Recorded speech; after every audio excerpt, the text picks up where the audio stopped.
Hi aspirants, welcome to daily aspirants world. నేను మీ Harshini. 2nd June 2026 most important updates. SSC, UPSC, banking, railway ఎగ్జామ్స్కి ఇవి చాలా key updates. లాస్ట్లో క్విజ్ కూడా ఉంటుంది. వీడియో మిస్ అవ్వకండి, ఫుల్గా చూడండి. ఈ వీడియోని లైక్ చేసి మీ ఫ్రెండ్స్కి షేర్ చేయండి. పీఎం స్వనిధి పథకానికి 6 సంవత్సరాలు పూర్తి. కేంద్ర గృహ నిర్మాణ మరియు పట్టణ వ్యవహారాల మంత్రిత్వ శాఖ ప్రకటించిన ప్రకారం 2020లో ప్రారంభమైన పీఎం స్వనిధి పథకం విజయవంతంగా 6 సంవత్సరాలు పూర్తి చేసుకుంది.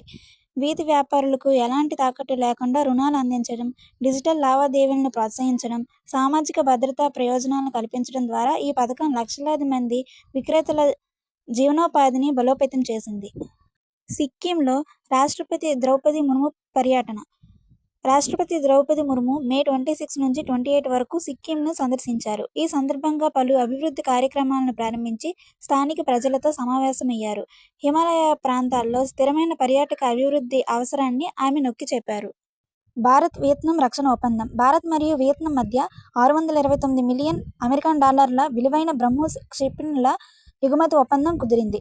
ఈ ఒప్పందం రెండు దేశాల మధ్య రక్షణ సహకారాన్ని మరింత బలోపేతం చేయడమే కాకుండా ఇండో-పసిఫిక్ ప్రాంతంలో భారత్ రక్షణ ఎగుమతిదారుగా తన స్థానాన్ని మరింత బలపరుస్తుంది. సమాధాన్ దీదీ చాట్బాట్ ప్రారంభం. కేంద్ర మంత్రి జితేంద్ర సింగ్ సమాధాన్ దీదీ అనే కృత్రిమ మేధస్సు ఆధారిత వాయిస్ చాట్బాట్ను ప్రారంభించారు. ఇది సిపిగ్రామ్స్ వ్యవస్థతో అనుసంధానించబడింది. గ్రామీణ ప్రాంత ప్రజలు తమ ఫిర్యాదులను సులభంగా నమోదు చేసి వాటి పురోగతిని వాయిస్ ద్వారా తెలుసుకునే అవకాశం కల్పిస్తుంది.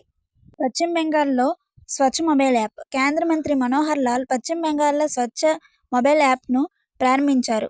ఈ యాప్ ద్వారా ప్రజలు పారిశుద్ధ్య సమస్యలను నివారించవచ్చు. అలాగే వ్యర్థాల నిర్వహణ కార్యక్రమాలను పర్యవేక్షించి స్వచ్ఛ భారత్ లక్ష్య సాధనలో భాగస్వాములు కావచ్చు. విశాఖపట్నంలో Arcelor Mittal Nippon steel project. Arcelor Mittal Nippon steel సంస్థకు పీఎం సేతు కార్యక్రమం కింద స్కిల్ ఇన్వెస్ట్మెంట్ ప్లాన్కు ఆమోదం లభించింది. విశాఖపట్నంలో ఐటీఐ క్లస్టర్ను ఏర్పాటు చేసి ఆధునిక సాంకేతిక శిక్షణ అందించడం ద్వారా ఉపాధి అవకాశాలను పెంచడం ఈ ప్రాజెక్టు లక్ష్యం. ఆకాశ్ దేశాల అండర్ వాటర్ డ్రోన్ కార్యక్రమం. ఆస్ట్రేలియా, యునైటెడ్ కింగ్డమ్ మరియు అమెరికా సంయుక్తంగా అండర్ వాటర్ డ్రోన్ కార్యక్రమాన్ని ప్రారంభించాయి. ఆకాశ్ భద్రతా ఒప్పందంలో భాగమైన ఈ కార్యక్రమం ఇండో-పసిఫిక్ ప్రాంతంలో సముద్ర భద్రత, నిఘా సామర్థ్యాలను పెంపొందించనుంది.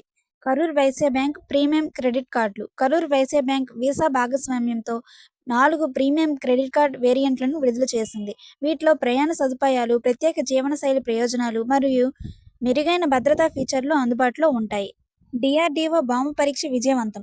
రక్షణ పరిశోధన మరియు అభివృద్ధి సంస్థ డిఆర్డీఓ టెర్మినల్ బ్యాలిస్టిక్స్ రీసెర్చ్ ల్యాబొరేటరీలో అధిక శక్తి గల బాంబు పరీక్షను విజయవంతంగా నిర్వహించింది. ఇది దేశీయ రక్షణ సాంకేతిక అభివృద్ధిలో మరో కీలక మైలురాయిగా నిలిచింది.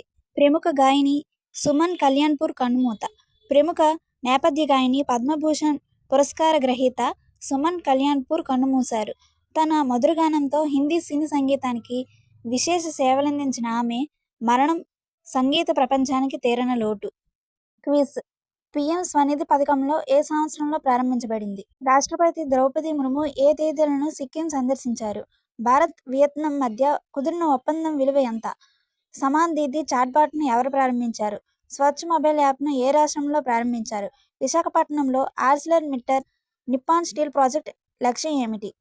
ఆకాశ్ అండర్ వాటర్ కార్యక్రమంలో ఏ దేశాలు భాగస్వామ్యంగా ఉన్నాయి? కరూర్ వైశ్య బ్యాంక్ ఎవరితో భాగస్వామ్యంతో ప్రీమియం క్రెడిట్ కార్డులు విడుదల చేసింది? డిఆర్డీఓ ఎక్కడ అధిక శక్తి గల బాంబు పరీక్షను విజయవంతంగా నిర్వహించింది? ప్రముఖ గాయని సుమన్ కల్యాణ్పూర్ ఏ పురస్కారానికి గ్రహీత? Thank you. 3rd June most important updates కోసం ఇప్పుడే మన ఛానల్ని సబ్స్క్రైబ్ చేసుకోండి. బెల్ ఐకాన్ కొట్టండి. Thank you. బాయ్.